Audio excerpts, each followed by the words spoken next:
Hello, welcome back. I hope you guys have been having a good week so far, and a happy new year, of course, since today is January 1st.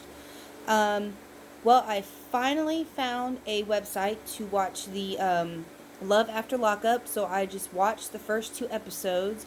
So I will be doing a review slash opinions. So obviously, spoiler alert, if no one has watched the Love After Lockup, it's basically about people who get with inmates. So, and they get engaged and get married and have a life after, the inmates are released, obviously. So I guess we're going to go ahead and jump right in. I had to write down the names, otherwise I would have forgot. I know it's really small handwriting, so I guess it's a good thing you guys don't have to read it. Um, so I guess we'll go ahead and get this thing started. Alright, so first off, we have Scott and Lizzie. Lizzie is the inmate. She is being released in 3 weeks. And she is in prison for a DUI, and she apparently ran over someone's foot. That's what she said when she was talking. So she apparently met Scott on a meet inmates website, which honestly, if all of them met on inmate sites, they all look like porn sites. It's actually kind of funny to be honest. But so in the meantime, Scott is just getting stuff ready for her when she gets released. He's already proposed, and she said yes, and they're just super excited to start their life together. So of course, no love without drama. So he has sent her $20,000, 20K, over the course of the 2 years that they've been together, and that is just crazy. I am not even. And then in episode 2, he bought some clothes for her and literally spent $1,200, and he made it all sound so, oh, it's just credit, I'll pay it off, it'll be whatever, I'll take care of it later. I have I have never spent $1,200 on clothes. I am such a clearance shopper. If and honestly, I don't even buy myself clothing if I don't need to. My kids get more clothes, new clothes, all the time, more than I do. But of course, my kids are constantly growing, so, but whatever. I rarely ever spend money on myself when it comes to clothing, and I'm sure a lot of people can relate to that. So I was really floored. And of course, everyone is telling him to be careful, because, I mean, 20,000 isn't chump change. That's a lot of money to be sending to somebody. So I don't really know. I just found the whole thing funny. It's funny. Um, so, but we don't really see much of them after they talk a couple times and he buys the clothes for her. So I guess we can jump over to Garrett and Jonah. I guess that's how you say her name. So Jonah and Garrett have been together for 4 years. He has been incarcerated for 6.5. Was supposed to be 8, but I guess they're letting him out for good behavior. And, well, obviously the only time they've seen each other is, supervised visits and whatever, all that stuff.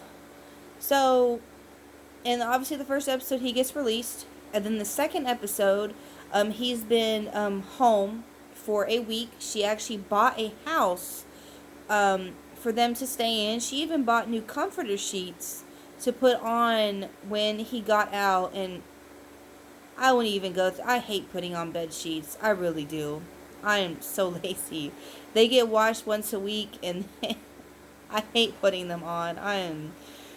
But whatever. So she buys him a house, and, she's all, this is where we're gonna be staying, and because he obviously can't rent. Most people don't rent to felons. And of course the pressure is on for him to find a job, and she wants to be proposed to, and she wants a summer wedding. So whatever on that. So the second episode with them was about them going out, girls' night, guys' night. And obviously, if you were in a relationship, it is important to maintain the friendships outside of your relationship because it is important. It's nice to, be able to go out. Now, I will say that when you get into a relationship, obviously the night out changes. You're not supposed to be out all hours of the night when you're with somebody. Seriously.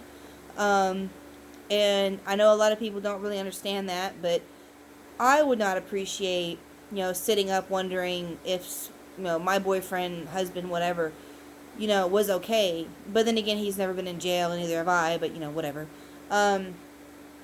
So she gets home from her girls' night at like 10:30, which is really an acceptable time considering how I only stay up past 10 if I know I have to watch something or something's coming on. And he didn't get home till a little after 11 after saying he was leaving like 40 minutes ago. And then they just kind of get into a fight, and he says that she's a psycho and that he's getting irritated and that she's irritating, and she says that she has to reevaluate things, and he lied, and I will say this. I have never been with somebody who has been in jail, and I don't know a lot of people who have. Trust is a big thing in a relationship. You are more than able to go out with your friends, but it's also about your relationship too. Unless you both go out and you stay out and you both come home at 3 o'clock in the morning and that's just how you do things, that's whatever. That's not how my relationship works. I don't go nowhere. I don't have anybody to hang out with, so literally I'm just here, and I'll stay up and then I'll go to bed. I'm old. I'm tired. Kids do that to you. And, and my boyfriend, when he goes out to hang out with his brother and he comes home, it's like 10:10, which is acceptable. And I'm like, all right, whatever, we can finish the evening together. And then I'm going to bed, So I think it's not wrong of Jonah to want the same in return. You go out and then you come home at 10:30 and you guys watch a movie or something and you go to bed. But that's just my relationship, so I kind of understand why she got upset. However, I have a feeling they're not going to last, and I don't really know what's going on. All I know is it's a little funny, and plus she put a tracker on his phone, which I thought was even more hilarious because her friends were totally laughing about it and totally being on board. And I don't know, trust is one of the most important aspects in a relationship, y'all. It is important. And I'm sorry. This show is like a train wreck. And I thought 9 Day Fiancé was just this show. Alright, so we're gonna jump over to I guess we'll do James and Allah. Alright, so I actually think that they're kinda cute. And also, I'm also a little worried because she was in jail for possession of heroin, which is obviously not an easy drug to kick. Not that I don't do drugs, but I've watched, people have their life ruined from heroin, and I actually had a few friends overdose from it when we graduated high school. It was pretty messed up. And so I get a little worried, and I don't, pray very often, but I always hope that people, find a way to get over, heroin or meth, because they're not easy drugs to kick. And so she's been forced to be sober, obviously in prison, you're obviously forced to be sober. And now that she's out, it begs the question, what will happen if she was given the choice? Now, I do say this, if none of you guys, a side note, if none of you guys have actually, watched anything new. I actually started rewatching Fear the Walking Dead. I never could get past like the first episode of season 2. I swear to God, I was gonna lose my mind watching that show. But we're actually on season 4 right now. Almost about to finish it.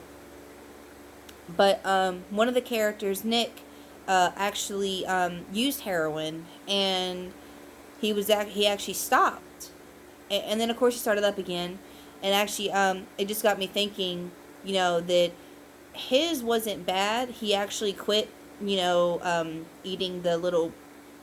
But a spoiler if you haven't seen it, but he ends up eating like this part of the brain that gives you like a really intense high. I don't know.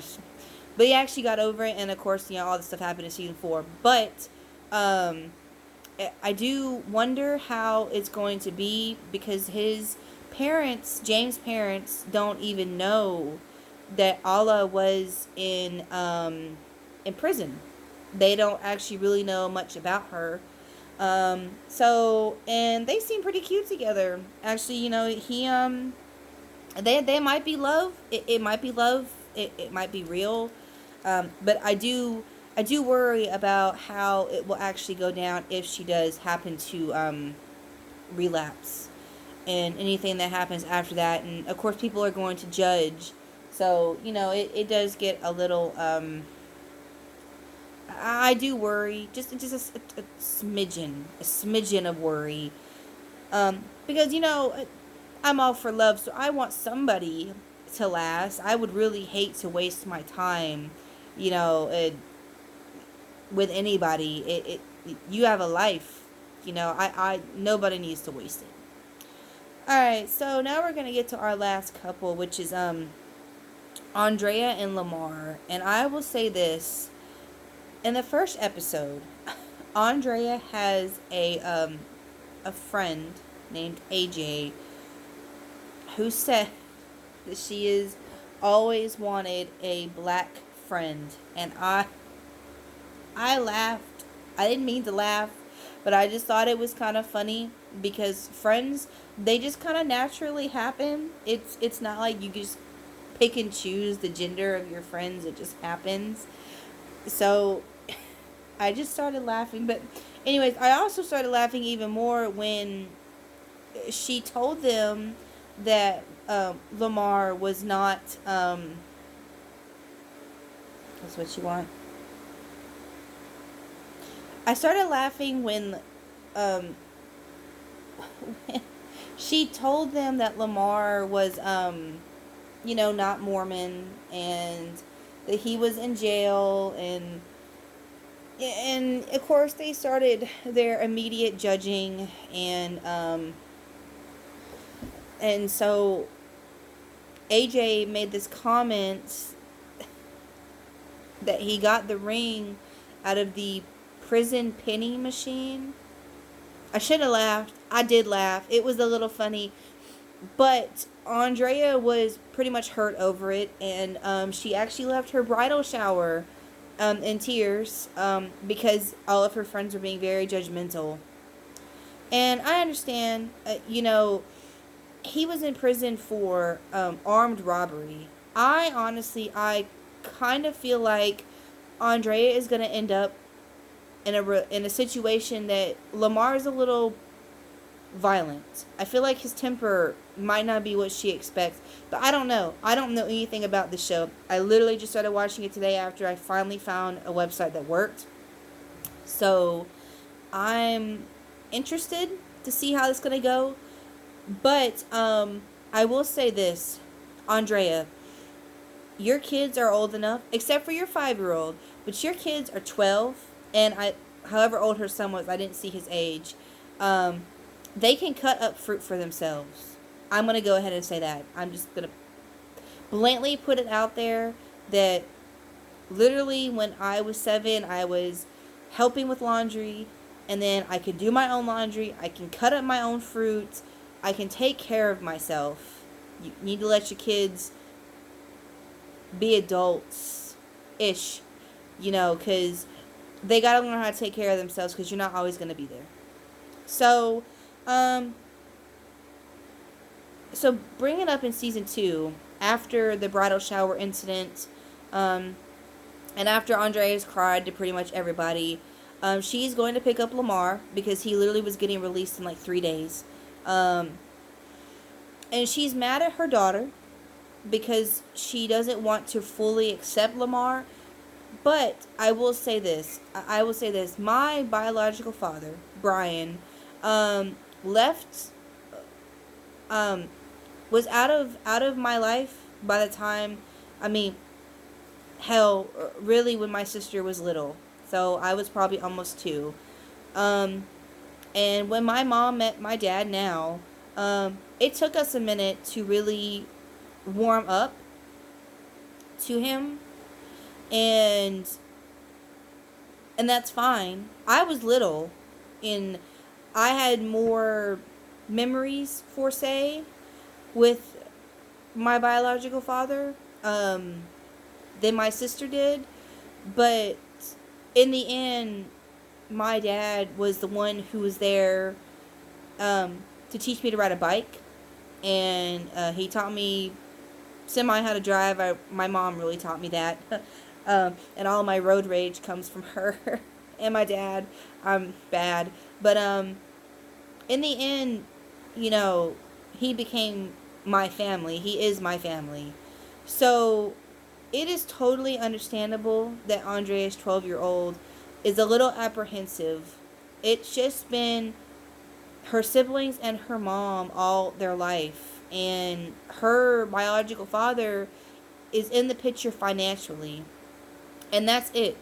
So she shouldn't expect any of the kids to warm up to Lamar instantly. That's going to take time. It's going to take time for him to be considered family, to be considered a father to them, or a parental figure, or whatever. It's not going to be easy. And so she needs to give it time. And I will say this. I know that they are Mormon, which is whatever. I don't care. But if you don't want your kids to be influenced by outside people that are not from the Mormon religion, you probably should not have been with Lamar, because he is not Mormon. He's actually a totally different background. I'm sorry. My nose is itching. Everybody in the family was sick. So I'm literally getting over this cold, and my nose. Jesus, sorry. So Lamar is not Mormon, and she is kind of a little bit worried that her kids are going to be influenced by the fact that he's not of their religion, and which really is not a bad thing. I firmly believe that your kids should have their own choices in religion and how they want to live their life. That's firmly how I believe. But I obviously know that some people don't raise their kids that way. You know, if you go to church on Sunday, they're going to go to church on Sunday, and they have to live this way, they have to live that way. They never really get the choice. I was given the choice to go to church, and I went to 4 of them. I was baptized as Methodist, and I realized the church was not for me. I'm not really for a church setting. It doesn't mean I don't believe in God. It doesn't mean that I don't believe in anything about respecting people or being nice, and we don't judge, and we love, and whatever. But whatever, we're gonna leave that at that. I am a little worried that Andre is going to be upset about the fact that Lamar probably won't convert to be Mormon. But I guess we'll see how that goes. Either way, he was released when she picked him up, and they were driving the 9 hours back. Well, probably gonna stay at a hotel, but they're gonna be headed back probably in the next episode. Judging from the upcoming previews, I am a little nervous about some of the. I don't know about Lamar and Andrea.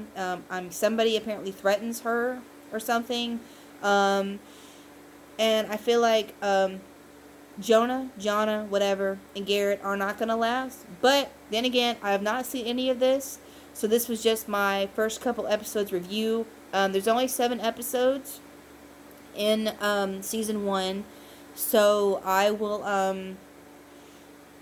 will probably do 3 to 5, and then 6, 7 So do 2 videos after this one, just so there's not, multiple videos out there. So just get it all in one.